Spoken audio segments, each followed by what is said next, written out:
ఈసారి దసరా పండగకి మాస్ జాతర ఖాయం. ఆ నవరాత్రులు పండుగ కాదు సినిమా అభిమానులకు అంతకు మించి. ఎందుకంటే సెప్టెంబర్ 25న 2 భారీ సినిమాలు ఒకదానితో ఒకటి పోటీ పడుతున్నాయి కాబట్టి. ఈరోజు అఖండ 2 టీజర్ అప్డేట్ పోస్టర్ వచ్చింది. దానిపైన ఉన్నది ఏంటంటే సెప్టెంబర్ 25న అఖండ ఆగమనం అని ఉంది. అఖండతో సూపర్ హిట్ కొట్టిన తర్వాత మళ్ళీ బోయపాటి బాలయ్య కాంబినేషన్లో వస్తున్న సినిమానే అఖండ 2. అఘోరా కథతో వస్తున్న బాలయ్య గతంలో మాదిరిగానే మళ్ళీ వెండి తెరపై గర్జించే అవకాశాలు మెండుగా కనిపిస్తున్నాయి. మరొకటి power star Pawan Kalyan cinema OG.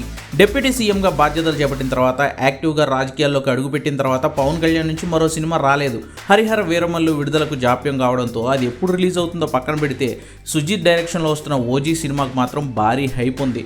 ఈ సినిమాకు ఇప్పటికే టీజర్ ఓ రేంజ్లో హైప్ తీసుకొచ్చింది. అలాంటి ఓజీ రిలీజ్ డేట్ కూడా సెప్టెంబర్ 25 అని మేకర్స్ ముందుగానే ప్రకటించారు.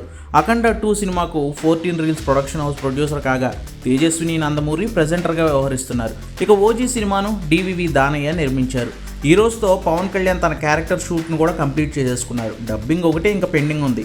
మరి పవన్ కళ్యాణ్ వస్తానంటే బాలయ్య అఖండ 2 పోస్ట్ పోన్ చేసుకుంటారా, లేదా బాలయ్య సినిమా మీద గౌరవంతో ప్రొడ్యూసర్ దానయ్య తన సినిమానే కాస్త వాయిదా వేసుకుంటారా చూడాలి. 2 సినిమాలు తగ్గకుండా అంటే మాత్రం అదే రిలీజ్ డేట్ అయితే మాత్రం తెలుగు సినిమాకు చాలా రోజుల తర్వాత కాసుల గలగల మోగడం మాత్రం ఖాయం.